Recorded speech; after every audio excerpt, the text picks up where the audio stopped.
ryke stof. Wat baat het die mens? My siel, daar's ryke stof. Wat baat het die mens? My siel, daar's ryke stof. So baie welkom vandag by ons 8ste preek in ons vakansiereeks oor moeilike vrae. En vandag gaan ons die vraag beantwoord, wat gebeur met my wanneer ek sterf? Of wanneer ek my laaste asem hier uitblaas? Nou, die antwoord is eenvoudig, sal ons sê, ek weet ek gaan hemel toe. En hoe weet ek dit as ek in Jesus glo? Dis ons leer van kleins af eintlik.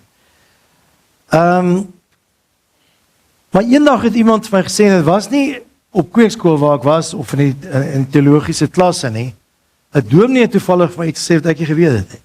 Hy het gesê, geweet, maar daar is ook 'n ander alternatief van die Bybel. Sê ek, nee, wat bedoel jy nou? Ja, wel, jy altyd. Sê, nee. Daar is 2 sieninge oor waartoe jy gaan as jy doodgaan. Die een is inderdaad, dat jy onmiddellik oorstap en weet jy is in die hemel, soos ons lekker glo. Maar daar is 'n ander ene wat sê, jy gaan in 'n diep slaap in. 'n sieleslaap, waarin jy ingaan. En ek moet sê, ek was ontsteld gewees daaroor, dat ek nie dit weet nie. Want niemand het dit ooit vir gesê nie. Ek weet nie of jy dit geweet het nie. So, dan wil ek vandag oor die preek iets sê. Hierdie is nie wat ons sal noem 'n ruggraatsaak. Dis 'n ribbenkassaak. Of jy nou gaan glo jy gaan diep in slaap gaan, en of jy glo jy stap dadelik oor, op die einde op dieselfde plek uitkom in dieselfde rede, okay. Maar die vraag is belangrik, want as mense dit vir jou vertel en jy weet dit, ons hou nie daarvan nie. In die lewe is dit belangrik om te weet wat dit is wat jy nie weet nie.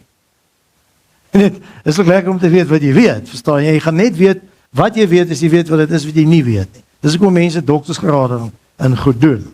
Dan weet hulle mense kan nie vir hulle vertel wat hulle nie weet nie. So die diep slaap is soos 'n lang narkose waarna jy gaan. Ek hou baie van narkose. Baie mense hou nie daarvan nie. Want ek wil jy weet jy gaan nou 'n operasie kry en dan sit jy masker op en dan jy gaan. En dan weet ek nie hoe lank hulle mee besig is, as jy wakker word, dan is alles verby. Jy weet? En ek voel altyd of ek reborn is daarna. Ek weet nie wat spuit hulle daar jou in nie, maar ek voel soos 'n pasgebore baba as ek al opstaan. Dis baie lekker vir my. En dan sê hulle, jy gaan in die lang narkose. En so, wat gebeur as jy mos nou jou oë toemaak en jy sterf, dan is jy gaan. Soos narkose. En jy word eers weer wakker wanneer Jesus weer kom. Dis nou wat hierdie siening sê. En dan kom hy jou haal, en dan, hier is ons almal wakker, al die grafte het oopgegaan is, uiteindelik het hy gekom, en dan gaan jy nou hemel toe. Die ander siening is die een wat ons het, is dat jy lê op daar op jou doodsbed, as jy nou oud is, en mag mens lank lewe en gou sterwe, kom ons vat maar daai oorstap. So hulle sê wat met jou gebeur, as jy lê nou daar, dan besef jy jou voete word koud, en jy voel die dood kom al nader, en jou asem maak vlakker, maar dan, het hulle al toets op mense gedoen, net voordat hulle sterf, is daar 'n spike in hulle breingolwe. En baie van ons oë lig ook op, as hulle kyk, hulle seker, partykeer amper lyk hulle gaan nou nooit weer doodgaan, hulle kom by en kyk en skielik 'n boom en ons hulle dood. Dis as jy oud is nou. En hulle sê wat gebeur, is hulle sien dan, die ewigheid het ons, maar waar die ewigheid dan nou gaan wees. Hier was altyd 'n storie, ek het nog gehou daarvan, Touched by an Angel, en die engel jou kom haal, jy weet, en dan begin jy met die engel praat al, terwyl jy gaan lê, en hulle sê ook, jy weet, as jy nou oorstap, want jy verlaat die liggaam, Paulus sê dit ook eintlik, jy staan dan op met 'n verheerlikte liggaam, en daai liggaam, hy is nog 'n oomblik daar. Dis is Jesus wat gekom het, en dan kan jy sien die mense is daar sê, so huil asseblief as iemand doodgaan, want hy kan sien of jy huil of nie huil. So, die sê in die Bybel is hy's weg. Wat ook kan gebeur. Maar, so hierdie is die onmiddellike oorstap, en ek glo eintlik hier aan, en ek gaan vir julle verduidelik hoekom.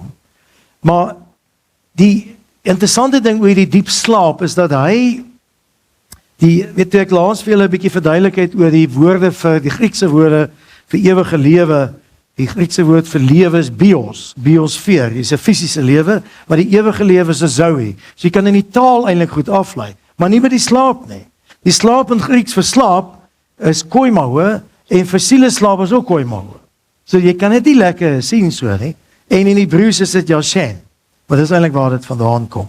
Maar hierdie bewuslike oorstap aan die ander kant is iets wat ons eintlik maar mee groot geword het, nê. So dit gaan nou nie daar krap nie en ek wil nou dadelik vir jou sê, die uiteinde van hierdie preek gaan nie wees dat jy geskok is nie. Dis eintlik gaan dit jou weer vra wat glo ek en hoekom glo ek dit. So as iemand vir jou weer sê, jy weet daar's twee siene, sê ek nee, ek weet dit, maar ek hou die meeste van hierdie siene. Albei kom, weet alle paaie loop na Rome toe, het hulle daai dit gesê. So wat ek vandag gaan doen, die vloei vandag is net dit. Ek wil die twee verduidelik. Want dit is baie duidelik in die Bybel. En dan wil ek verduidelik waar dit vandaan kom, want 'n ou moet dit verstaan, want anders begin jy sê maar is alles nie in die Bybel so nie. En dan wil ek afsluit met 'n ruggraat ding om te sê, maar wat gee vir ons geloofsekerheid dat jy wel gaan oorstap? Ek onthou as 'n kind altyd, weet het al die preek al geen meer haat vir die Here gee en jy weet so maak en so maak. Maar die vraag is of jy kan jy geloofsekerheid hê? Is nie altyd so lekker duidelik gekommunikeer nie. Jy weet en ek wil nou algemene lidmate is nie altyd die hoofstroom lidmate nie, maar as jy vir 'n ou vra, ek het altyd toe ek nog huisbesoek gedoen het in die ou tyd, is 100 jaar terug, dan sal ek vir 'n man vra, weet jy waartoe gaan as jy dood? Weet jy waartoe gaan jy as jy doodgaan? Dis 'n goeie aansluitingspunt. Sê nee, dominee, ek weet nie. Sê hoekom nie? Sê nee, maar ek drink nog whisky en ek doen nog sondes en goed, dan sê ek maar behalwe wat ek dink aan die whisky drink is sonde, nie? Is dit die teologie wat my mense leef? Hy moes my gesê, ja, ek weet, want daar's 3 verse wat vir my sê hoekom ek weet. En daai 3 verse wil ek vandag met jou deel. Okay, dis vandag se preek. So kom ons gesels 'n bietjie oor hierdie ding van die diep slaap. So Jesus en Paulus in die Nuwe Testament het al twee hierdie gebruik wat vreemd is en ek sal net sê hoekom dit gebeur het. So Jesus kom daar by Lazarus se graf. Nou sê hy vir die mense, ons vriend Lazarus slaap. Maar dan staan in Johannes verduidelik dan hy sê maar Jesus het eintlik van sy dood gepraat. Maar hy sê hy slaap. Hy gebruik daai Griekse woord kaimao vir slaap. Dan sê die mense maar hy ruik al. Dan sê Jesus, nee maar Lazarus is wel dood. Okay? Dis aan die een kant wat Jesus daar sê. So, en ek gaan net 'n bietjie die siele slaap verduidelik. Dan vertel hy weer 'n storie oor Lazarus. Hier is nie daai Lazarus, dis 'n ander Lazarus, 'n ryk man. En dit lees ons in Lukas 16. En hy vertel van hierdie arme man wat by die ryk man Lazarus se huis gesit het. Hy het maar 'n bietjie van die brood geëet en so, maar toe hy doodgaan, toe gaan hy hemel toe en Lazarus gaan hemel toe en die ryk man gaan hel toe. Dis ek gaan nie 'n gelykenis vertel nie. Nou kan jy sê maar goed, jy weet, Jesus het eintlik die sieleslaap ding bedoel. Maar as Jesus 'n gelykenis vertel het oor die verlore seun, dan was daar mense soos die verlore seun. Daar is 'n ding soos verlore skaap. Daar is 'n saaiër. So hy vertel hierdie storie omdat dit ook 'n siening is wat daar was. So Jesus het al twee hierdie gebruik. Trouwens op 'n ander plek het hy dit ook gedoen. Toe Jairus se dogtertjie dood is. Toe kom hy daaraan en hy sê ook vir hulle, sy is nie dood nie, sy slaap. Dan is daar's klomp vrouens gewees op, is die daar, hulle maak ons altyd geraas. Sy is dood. Toe sê gaan julle uit, dat ek met haar werk. En dan laat hy opstaan uit die dood uit. So, Jesus het hierdie ding gehad, van wat hy gesê het, jy gaan in 'n diep slaap. Nou hang 'n man aan sy regterkant, dis nie die onmiddellike oorstap, en op die einde sê van, maar jy's Christus, en hy sê vir hom, vandag sal jy saam met my in die paradys wees, vandag sal jy saam met my in die paradys wees. Nie diep slaap nie, dis wat hy daar sê. Dis Jesus. Verstaan jy die dilemma? Kom ons gaan na Paulus toe. Paulus het eintlik baie hieroor gesels. So Paulus het in 1 Korintiërs 15 het hy verduidelik, weet wat gebeur nou vir die mense in Korinthe met jou wanneer Jesus sal kom. So hy sê, ons het hierdie liggame waarin ons lewe, ons aardse liggame.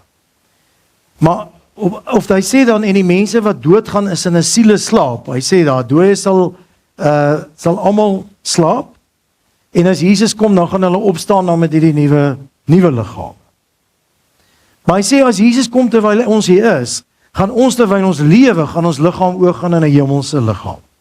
Hy verduidelik dit daar, hy sê dis, op die aarde is jy soos 'n koringkorrel, maar wanneer jy opstaan, dan is jy soos 'n koringaar. Hy verduidelik dit vir mense, wat ons nou weird is om te verduidelik. Verstaan julle? Kan ek ook net sommer hier nou, die hele ding van verassing, want Tessa wat vandag vertaal, dankie Tessa, sê ek vir my, mense vra altyd oor verassing, dat as jy veras word, dan kan jy nou nie eintlik hemel toe gaan en jou liggaam is gone.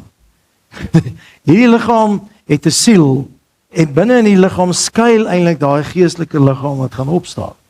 En die oomblik wanneer jy oorstap, of as jy nou in die graf gaan lê, en dan bly eintlik want die siele slaap, is jou siel wat slaap, nie eintlik jou liggaam. Daai narkose is net jou siel gaan in die slaap. Ek wil die wurms eet jou liggaam op. Of jy geweet wat gebeur met jou nie. Ja, as jy die kus oopmaak, Peer gaan dan net bene lê. Jy weet, jy's nie daar nie, jy's iewers, ek gaan nou vir jou sê, as jy hierna loop, is jy in die dode ryk eintlik. As jy met die slaap ding gaan, verstaan julle. So Paulus het hierdie ding heavy erg verduidelik. Maar dan sal hy sê, in Filippense sê hy, ek verlang om te gaan en by Christus te wees. Hy sê ook, om te lewe is vir my Christus, om te sterwe is my wins. Hy sê, ek wil my tentwoning wil ek gaan afbreek en ek wil hom by God gaan opslaan. So hy het ook hierdie twee sieninge oor hoe goed werk, wat eintlik nogal funny is dit nie? So, en ek wil ook sê wat hy ook beleef het in 2 Korintiërs 12 wat hy vertel, hoe hy toe hy eintlik hier in die Arabië was vir 2 of 3 jaar, is hy weggeruk na die 7de hemel. So hy het in sy lewe op aarde, het hy ook soos Johannes in Openbaring hemel toe gegaan. So hulle het hierdie twee sieninge gehad. Nou is die vraag, wat maak ek en jy wat die Bybel lees hiermee? So dit gaan ons help as ons kyk waar die mense vandaan kom. Beide Paulus en Jesus was Jode gewees. Ons vergeet dit partykeer. Hulle het later Christene geword. Wel, Jesus was ook 'n Jood, maar hy hoef nie 'n Christen te geword. Hy was God, maar Paulus was 'n Jood en hy het Christen geword. En hulle het hierdie siening gehad hoe die wêreld lyk. Kyk, vir hulle was die aarde nie rond gewees, die aarde was soos 'n koepel gewees. So, die hemel was bo, en daar's 'n venster en so gewees, en die Psalm sê dit, die woonplek van God is in die hemel. Dan het jy die aarde gehad, en dan sê Psalm 24, die aarde en alles daarop behoort aan God. Maar dan was daar 'n onderaarde gewees, wat hulle die Sheol genoem het, die Grieks is Hades. Dis die plek, as jy doodgaan, dan gaan jou siel daarna toe. En dan sê in daai siele slaap, totdat Jesus weer sou gekom het. Maar dit is hoe hulle geglo daarna. So jy gaan na die Hades toe, en die Sheol, dis hoekom jy ook nie eintlik aan 'n dooie mens soos vat nie, want hy's nou eintlik, hy weet, hy's onrein, hy gaan nou na die Hades toe. So dis hoe hulle gedink het oor alles. Jy moet nie dink hulle was soos ons gewees, nie, hulle het nie gehad wat ons het nie. Dis die sieninge gewees wat hulle gehad het. Daniël verduidelik dit baie mooi.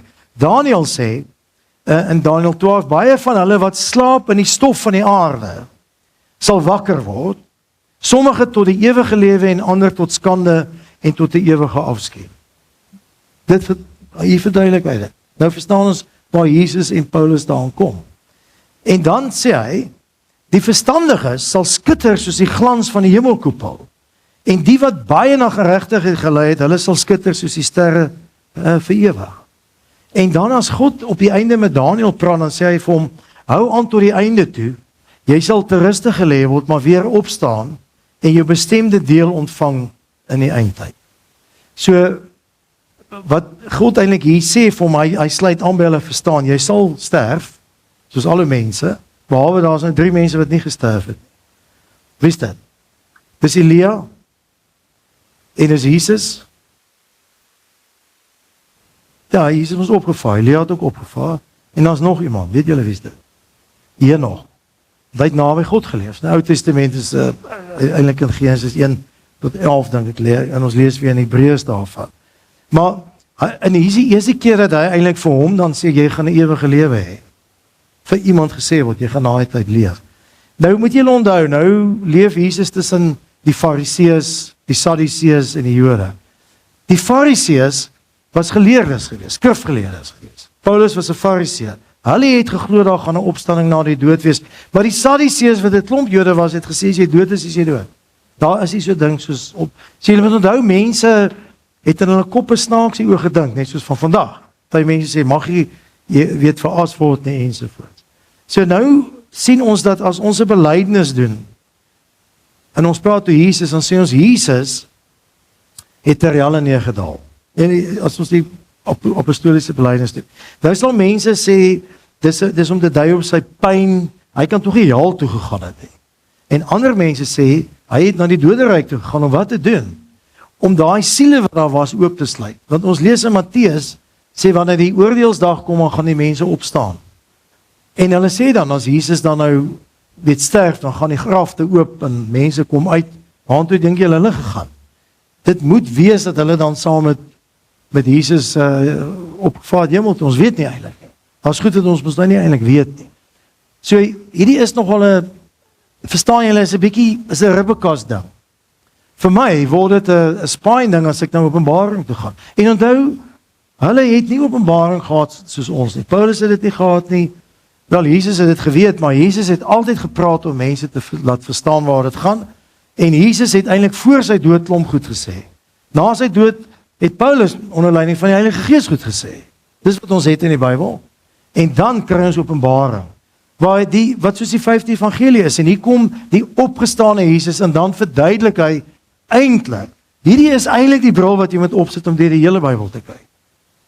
En wat gebeur? Johannes, sy geliefde disipel, sit op die eiland Patmos, hy sien hoe die keiser van hulle doodmaak, en hy's bang. En hy weet nie wat gaan gebeur nie, en een Sondagmiddag vat hy hom hemel toe. Hy laat hom oorstap, soos wanneer hy sal dood wees, maar hy's in 'n beswyming. En dan sien hy 'n klomp gesigte, nie net 3 nie, klomp van hoe dit eintlik is. En dan as hy vir Jesus sien, hy het vir Jesus verheerlik gesien op die berg al, hy het hom gesien toe hy opstaan, maar hy het hom nooit so gesien in die hemel nie. Dan beskryf hy hoe hy lyk. En dan val hy neer by sy voete en dan sê Jesus vir hom. Hy sê, moenie bang wees nie en staan op. Hy sê, ek is die lewende, ek was dood en kyk, ek leef tot in alle ewigheid. Dan in slaap gegaan en het opgestaan. En ek het die sleutels van die dood en van die doderyk, die Hades, in my hande. En ek het dit oopgesluit. Dis wat hy vir ons sê. Moenie meer bang wees vir die dood. En wat is die volgende ding wat hy sê? Hierdie gesig in die hemel van die troon van God, ons het dit gesien op die 6 tente kamp. En wat sien hy? Daar sit 24 oudelinge. En wie's dit? Wel, dit is die Oud-testamentiese verteenwoordigers van al van die volke en ook die 12 apostels. En dan sien hy 'n gesig van die perde wat hardloop. En dan sê die engel wat met hom praat en die ouderlinge, hierdie perde hardloop nou op aarde. Sê nie ek weet dit. Hulle hardloop nou hoe ons mense. So dieselfde werklikheid dat die perde op die aarde hardloop, net so werklik is die hemel nou hier waar jy is. Dieselfde werklikheid. Jy sien dit baie beter dan in hoofstuk 7, wat ons die spieelhoofstuk noem. Die eerste deel van hoofstuk 7 gaan oor die 144.000 mense wat hy sien, en die tweede deel, as hulle op aarde is waar hulle in die hemel is. Net daar by mekaar. Kom ek verduidelik vir die een. Die engel kom, hy sien 'n engel wat kom by die 144.000 mense, en dis die kerk wat dit verteenwoordig op aarde, dis ons nou, hier waar jy is, en dit word so uitgewerk, 12 simboliek van die Ou Testament, 12 van die Nuwe Testament, weer die 12 stamme, die 12 disciples, en dan die 1/10 is die volmaakte, is vir die Vader, die volgende 10 is vir die Seun, die volgende 10 is vir die Heilige Gees. So hierdie is die eiendom van God, wat jy op aarde sien, en die nageslag daarvan. En wat doen hy? Hy gee hulle teken op hulle koppe, en dis nie die doop nie, dis die geloof om te verstaan waaroor goed gaan, wie Christus is, dit gee hy vir hulle. En net na hy dit sien, ek wil daai vers hou op, dan begin die volgende verse sê, en dan sien ek, duisende mense, van elke stam, taal, volk en nasie, nou is dit weier as net die op die aarde, of dit net die kerk, maar die Christene is in elk geval al die mense, hy sien almal van hulle wat daar is, uit hulle, sien hy is 'n klomp wat om die troon staan, met wit klere aan en hulle waai sulke palmtakke wat vrede wys en hulle sing, ons redding kom van ons God, wat heers vanaf sy hemeltroon, hy is die lam, en hy sing hulle so. Nou vra hy vir die ouderling, maar wie is die mense? En sê, dis die mense wat hulle klere wit gewas het, in die bloed van die lam, en uit die verdrukking kom. Wie is in die verdrukking? Ons is in die verdrukking. Ek het nou eendag gesê, ons leef in die suigkrag tussen die twee magnete. En toe as ek hierdie lees, en toe ek die eerste keer gelees het, vir my soos 'n visioen oopgegaan. Toe weet ek, dis waar my pa is. My pa, hy het altyd 'n wit das gedra, 'n wit hemp. Dis 'n dominee gewees, hy's daar nou. En toe ek amper oorgestap het ek geweet waarheen ek gaan. Dit is so intoe. Maar dit gaan aan. Ek wil dan het hy nog baie prente, maar die bruiloft van die lam. Nou wie is die bruid van die bruidegom? Dis ek en jy. So as ons gaan, dan die eerste ding wat is, daar's 'n nagmaaltafel waar jy gaan sit. En ek gaan die eerste of die laaste Sondag van die maand gaan ek vir jou die nagmaal, die wyn gee wat jy daar gebruik. Ek weet wat se wyn dit is. Dis baie lekker. Toe kom proe dit eintlik. Maar verstaan jy, hier gebruik ons nagmaal, jy gaan dieselfde nagmaal daar gebruik. En dan die interessante gesig wat ons sien in Openbaring 20 van dan as die groot oordeel plaasvind, dan gaan die grafte oop. Dan is hierdie siele wat net geslaap het, of jy nou uit die Ou Testament kom, of in die Nuwe Testament, net wat jy glo, dit gaan oop dan nou. Maar dan is dit interessant, dat die mense wat voor die troon verskyn, is net die, wie se name nie opgeteken is in die boek van die Lam, jy kan het gelees daar, in Openbaring 20. Ons is nie daar nie, hoekom? Want Jesus het klaar vir ons gesterf. Jy hoef nie vir die troon te gaan verskyn nie. Hy sê ons nou, en ek gaan dit net nou lees, as jy my het jy die ewige lewe en dit nou al. Die oordeel, Jesus het ons skoon gewas, dis wat dit beteken. En dan die heel laaste gesig is hier in Nuwe Jerusalem, wat hy sien. Wat daar's geen, die boom is soos die tuin van Eden, die rivier van die lewe, die boom van die lewe wat daar is, die troon van God, daar's nie 'n tempel nie, want God is by sy mense, hy is die lig wat skyn, ons kan in sy oë kyk, staan daar, Jesus is die lamstander, die plek is van goud, en dis ons woonplek. En daai troonkamer, waar hulle saam met Jesus is, en waar sy troon staan, is ons nou binne in hierdie Nuwe Jerusalem. Dis nou daar. Jy sal die strate van goud nou sien as jy daar kom. Dis 'n ander dimensie as wat dit hier is. Eendag sal hy oorkom heeltemal, en daai nuwe aarde, nuwe hemel sal nuut word, en die wat daar is, sal by ons uitkom. Ek wil net sê, die Bybelse tydse skrywers het gedink, dit gaan in hulle tyd gebeur. Dis 'n groot probleem gewees. Hulle dink Jesus gaan weg, maar hy het gesê, ek kom ons nou terug. Dis hoekom Paulus toe later moes verduidelik, is nou al 2000 jaar later. Nou wil ek net sê, as ek nou dood gaan en Jesus bly nog 2000 jaar weg, ek is nie lus om narkose te hê vir 2000 jaar nie, ek wil hom nou gaan sien. Ek het nie eintlik tyd om te wonder, die ewigheid is ook net ewig so lank, is dit nie? So, dis waar hierdie gaan. So ek hoop jy verstaan wat hy bedoel, maar ek wil weer sê, dis 'n ribbekas saak. As jy glo jy gaan in 'n slaap, is dit great stuff. Ek sal nou nie sê wat ek eintlik glo, maar ek is bietjie meer na die oorstap eenheid. Maar wat ek wel gou gefeer wil sê, hoe weet jy waartoe jy wel gaan? En dis belangrik. Is Paulus in Romeine 10 vers 9, jy moet 'n bietjie onthou. As jy met jou mond bely dat Jesus die Here is en met jou hart glo dat God hom in die dood opgewek het, sal jy gered word. Eintlik is jy gered. En dan die baie bekende Johannes 3 vers 16 waar Jesus gesê het, want so lief het God die mense van die wêreld gehad, dat hy sy enige gebore seun gegee het, sodat die wat in hom glo, nie verlore sal gaan nie, maar die ewige lewe nou sal hê en altyd sal hê. En dan die brief van Johannes is die derde een. Hy skryf die brief van julle sodat julle kan weet. Die wat die seun het die ewige lewe. En dit is waarop jy jou geloof sekerheid baseer. So ou moet 'n bietjie op 'n punt kom wat jy sê ek weet ek is gered. So ek glo in die storie van die Bybel, ek het dit al vir julle vertel van die twee ruimtes van God, wat eers geskei het en dan by mekaar gekom het en ons leef, hier waar ons nou sit, tussen die ruimte tussen hemel en aarde, waar hulle oorvleuel. En ek beleef, As ons sing hier, stuk hemel. As 'n sand vir my mooi goed sê, beleef ek hemel op aarde. As ek in die see swem en ek voel God se goedheid, goeie kos eet. As ek sien hoe mense mekaar help en ondersteun, dan beleef ek hemel op aarde. So jy kry seker stukke hemel op aarde wat mens heeltyd kan. Natuurlik is die gebrokenheid ook. En eendag glo ek, as mens oorstap, dan stap jy net eenvoudig hierdie hemel sonder die aarde word dan groot en dis waar jy is. O my siel, daar's ryke stof. O my siel, daar's ryke stof. Wat baat dit die mens? O my siel, daar's ryke stof. Wat baat dit die mens? O my siel, daar's ryke stof. Wat baat dit die mens as hy die hele wêreld wen, maar homself verloor?